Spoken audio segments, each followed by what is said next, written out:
Hindi kailangang madaliin dahil walang dapat habuling timeline.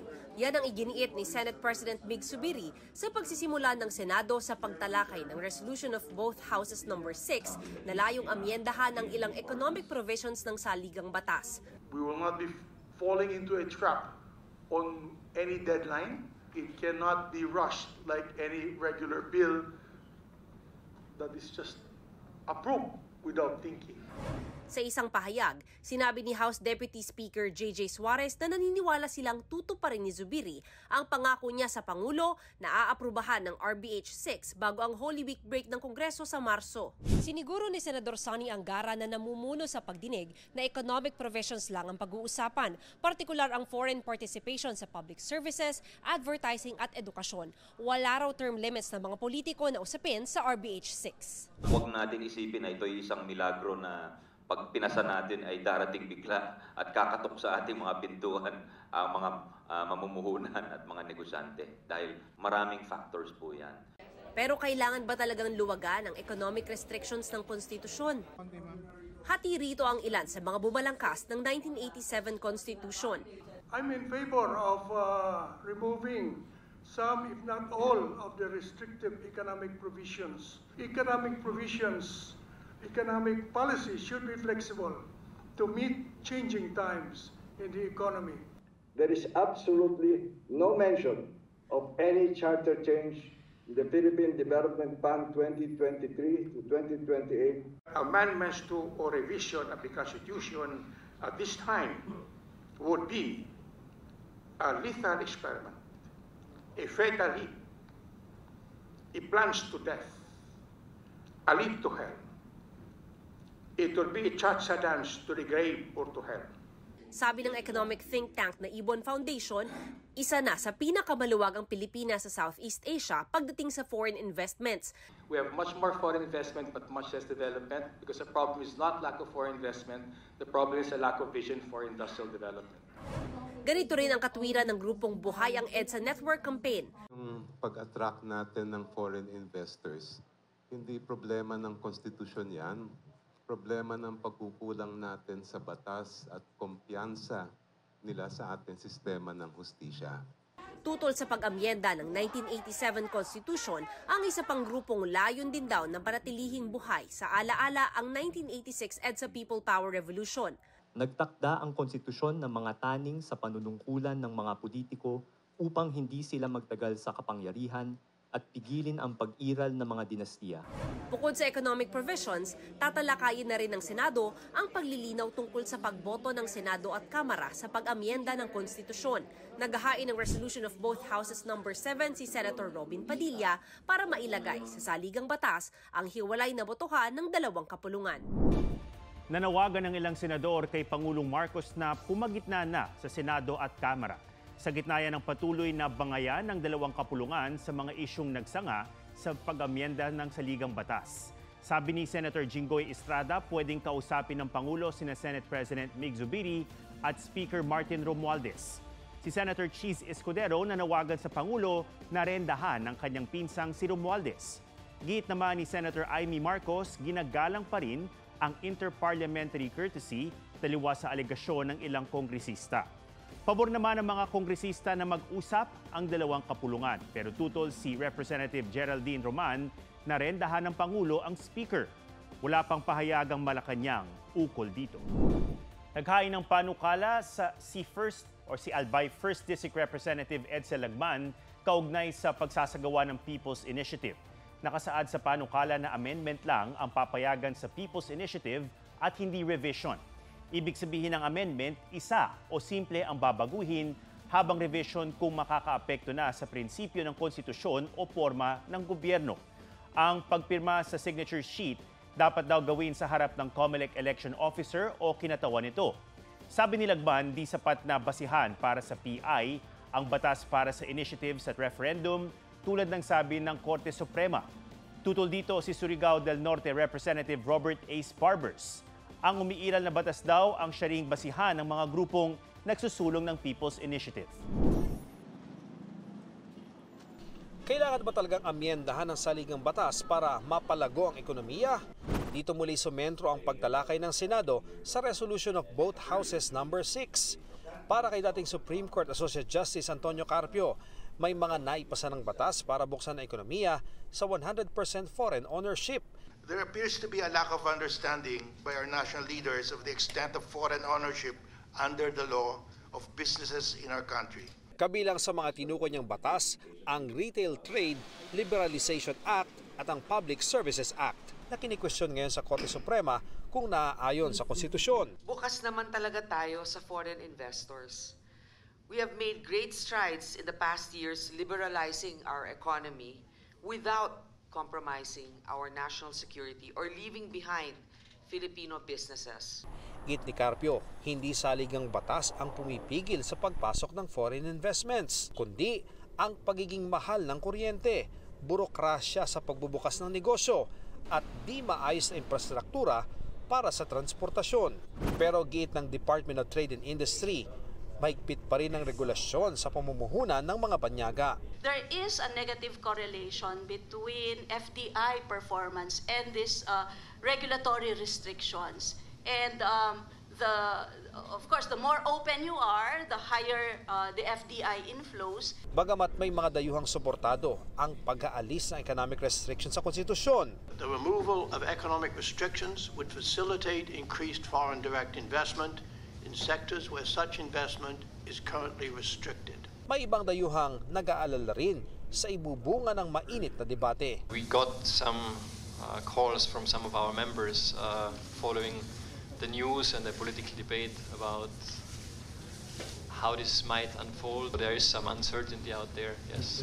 Oras na lumusod sa Senado ang resolusyon, pwede na raw itong agad sang-ayunan ng Kamara. Paubos na raw kasi ang panahon para maipatupad ang pagbabago ng mga economic provisions ng saligang batas. We need to do this now.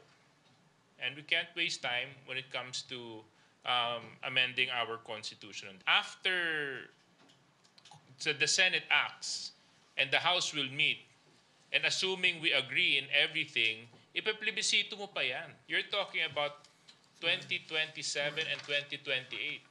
And we all know by 2027, 2028, everybody's preparing for the presidential elections. Nauna nang sinabi ni Senate President Mig Zubiri na hindi mamadali ng Senado ang pagtalakay sa resolusyon.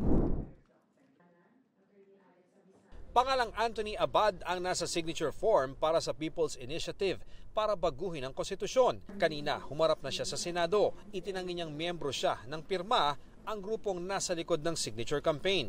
I'm really not part of PIRMA, not organizationally or a member of it. My role is really as an advisor on constitutional reform. Nasa form daw ang kanyang pangalan dahil alphabetical ang pagkakasulat ng mga petitioner. Aminado rin siyang nakapulong si Speaker Martin Romualdez at iba pang kongresista noong Disyembre kasama sina Noel Oñate, ang lead convener ng grupong PIRMA.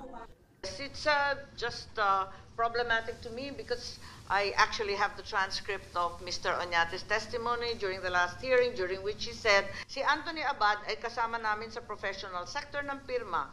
Nauna nang tinanggi ni Romualdez na sangkot siya sa bilihan ng PIRMA o anumang iligal na aktibidad. Nilinaw rin niyang nagbigay lang siya ng payo at walang kinalaman sa pangangalap ng PIRMA. Bukod sa pangangalap ng PIRMA, naglabas din ng PIRMA ng TV ad na EDSA Puera. Hiningi ng mga senador kay Oñate ang listahan ng mga donor sa ad na nagkakahalaga ng 55 million pesos pero tumanggi siyang ibigay ito. For additional information of the committee, our contributors were also invoking their right to privacy. Ibinalik na raw niya ang mahigit 27 million pesos na halaga ng donasyon sa mga donor na ayaw magpakilala sa publiko. Kinuha naman daw sa kanyang mga bank accounts ang 28 million. Nung pumasok sila sa ganitong advocacy, hindi pa dapat ready na sila and proud to say na ipinaglalaban nila itong charter change, itong People's Initiative. Nakakagulat na all of a sudden, parang hindi na sila naniniwala dun sa advocacy na pinondohan nila. Donors should reveal themselves unless talagang iba ang funder. Inusisa rin sa Senado ang kawalan ng registration ng grupo sa Securities and Exchange Commission o SEC. In fact, PIRMA no longer exists as of February 10, 2004. Is that correct? Their certificate of registration has been revoked since February 10, 2004. Since the time of their incorporation, they have not submitted any reportorial requirements with the SEC. Ayon pa sa SEC, hindi kasama sa grupong pirma sina Oñate at Abad nang isumite ang incorporation nito. Giit naman ng abogado ni Oñate, inaayos pa ang corporate registration ng pirma sa SEC pero nagsumite sila ng dokumento online. Just this February, Madam Chair. So pagkatapos lang ng hearing, Yes, Madam Chair. Multo na to. The process is, Madam Chair, we submit... 20 anyos na. Naguguluhan lang ako, Attorney Abisado, dun sa timeline nyo eh. Nag-initiate kayo ng People's Initiative, pero hindi pa pala ayos yung documentation ng pirma nyo. It's only a registered voter that is required to file for People's Initiative. And we are hoping by the time we file the petition, baka nga po umabot na kami doon sa part na makapagbayad na ho kami. Sa investigasyon ng Senado sa People's Initiative, nabaling ang atensyon ng ilang senador sa AKAP o Ayuda para sa Kapos ang Kita. Ang programa nakapaloob sa pondo ng DSWD na para sa mga tinatawag na near poor, gaya ng minimum wage earners na posibleng masadlak sa kahirapan, punsod ng mga dagok sa ekonomiya. At mga nakagraduate na sa 4Ps o Pantawid Pamilyang Pilipino program na kailangan ng tulong para hindi na bumalik sa pagiging mahirap. Pero pangamba ng mga senador, nagamit ang pondo na panuhol para makalikom ng pirma para sa charter change. Nagulat din ako sa AKAP at mas lalo akong nagulat sa halaga. 26.7 billion. Isang programa na ngayon ko lang natuklasan at ngayon lang narinig, pero may bilin dito sa text. All soft projects, including AKAP, must go through the office of the Speaker. Sinusubukan pa ng GMA Integrated News na makuha ang panig ni House Speaker Martin Romualdez. Pero ang ipinagtataka ni Senator Amy Marcos, wala ang AKAP noong budget deliberations ng kagawaran. Sa Bicameral Conference Committee o BICAM report na raw ito, tila isiningit. Abay, biglang sumulpot yung AKAP, kalaki-laki. Pagpunto naman ng ilang kongresista, pirmado ng mga senador ang BICAM report ng 2024 national budget. They approve it. Senator Amy signed this committee report unless they tell us now that voted yes without reading the budget or at least the conference committee report. Pangit naman po na sasabihin nila na nabibigla sila dahil meron daw pong 27.6 billion na pondo. Last December, 2 beses po nag-meet ang Bicameral Conference Committee at napag-usapan po itong programang AKAP ng DSWD. Alamin ko yan. Alam mo ang problema, electronic signature kami lahat. At saka, ang ginagawa ngayon, talagang dinalagay yung signature namin pagkatapos na. Picture taking lang kami. Kaya nga mali itong proseso. Kung kasalanan namin at nagkulang kami, kasi tiwala kami, hindi naman gagamitin yung mga signature namin. Tiwala rin ako na wala namang gagawin na masama. Sabi naman ni DSWD Secretary Rex Gatchalian, hindi pa nagagalaw ang pondo para sa AKAP ngayong taon. Wala pa talagang guideline, so hindi pa tayo nakaka-payout. Lahat ng programa ng DSWD, hindi natin papagamit sa kahit na anong exercise pang politikal. Kung hindi, para lamang siya sa pagtulong sa ating mga kababayan na nangangailangan. Tigil muna ang bangayan. Yan ang napagkasunduan ng mga pinuno ng Senado at Kamara sa gitna ng issue hinggil sa People's Initiative para sa charter change.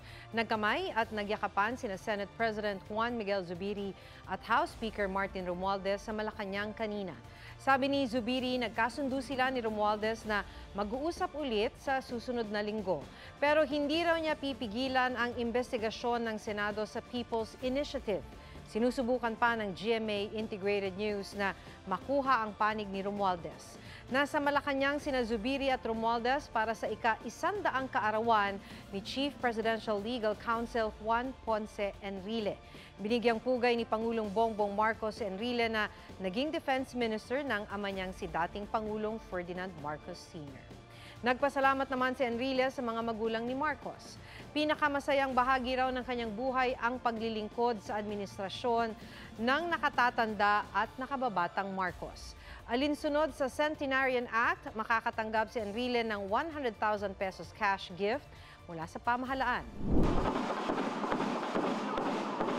Sa pagsayaw ng nakahubad-hubad, idinaan ng ilang kalalakihan ang kanilang pagtutol sa charter change at People's Initiative. Yan ang oblation run ng Alpha Phi Omega Fraternity sa UP Diliman. Yun ang aming pinili para mamulat ang mga mamamayan na huwag pumirma sa People's Initiative dahil hindi ito para sa atin. Sabi ng COMELEC, kung isa ka sa mga pumirma sa People's Initiative pero gusto mong bawiin, may paraan. Sagutin lang ang signature withdrawal form na makukuha sa local COMELEC offices. Nire-record lang po namin muna. Bakit po siguro masasabi nyo na i-record muna at wala pang aksyon na gaganap? Dahil nga po yung pong Republic Act 6735 at yung pinagsama pong implementing rules nito na Resolution 10650 ay nire-review po namin. Pero puna ni Senador Amy Marcos, bakit tinatanong pa sa form ang dahilan ng pagbawi ng pirma? Bagamat nandun po sa form yan, hindi po sa pilitan na maglagay po ng rason. Ayon sa COMELEC na nanatiling suspendido ang Resolution 10650 o yung rules na gumagabay sa pagsasagawa ng People's Initiative. Kaya raw hindi muna ito uusad sa ngayon. Pero kahit suspendido ang anumang proseso na may kaugnayan sa People's Initiative, tuloy pa rin daw ang grupong pirma sa pangangalap ng mga lagda. Meron na kami almost 9 million na signatures. Papaabutin namin ng mga more or less 20 million signatures para makita nila na ang taong bayan ang talagang nagtataguyod ng ating pirma at ang ating People's Initiative. Tingin nila sa nilabas na withdrawal form ng COMELEC, hindi naman kami masyadong naapektuhan yan kasi as of the other day, we already gathered 19% of total signatures nationwide. Umaasa si Albay Representative Joey Salceda na sanay ma-focus na sa merito ang diskusyon sa Chacha. Habang si ACT Teachers Party List Representative Franz Castro magiging mapagbantay daw sa Chacha. 2 araw bago ang anibersaryo ng 1986 EDSA People Power Revolution, nagsagawa ng mga pagtitipon at protesta ang ilang grupo. Nagsama-sama sa isang misa ang ilang politiko sa EDSA Shrine. Mahalagaan nila na hindi malimot ng taong bayan ang naiambag ng EDSA Revolution na ang legasiya raw ay napapaloob sa 1987 Constitution. Kaya gano'n na lang daw ang kanilang pagtutol sa mga panukalang baguhin ito sa pamamagitan ng charter change. Kinundi na rin ito ng mga grupo ng kababaihan na nagtipon-tipon naman sa bantayog ng mga bayani. Unahin daw sana ang kapakanan ng manggagawa at kababaihan bago isipin ang pagbabago sa konstitusyon. Sa linggo, mas malaking rally naman ang gaganapin sa Ayala Avenue sa Makati. Tampok dito ang countdown sa mismong araw ng pag-alis sa bansa ni dating Pangulong Ferdinand Marcos, 38 taon na ang nakalilipas. Tiniyak ni House Speaker Martin Romualdez na pagtitibayan ng Kamara ng buo ang resolution of both houses number 6 ng Senado. Sinabi ni Romualdez sa pagtalakay ng Kamara sa resolution of both houses number 7 ang sariling bersyon ng Kamara sa pag-amyenda sa economic provisions ng saligang batas. Paraan daw ito para tiyakin sa publiko na economic provisions lang ng saligang batas ang aamyendahan at walang gagalawing political provisions. Nagpahayag naman ng suporta si dating Pangulong Rodrigo Duterte sa pag-amyenda ng economic provisions.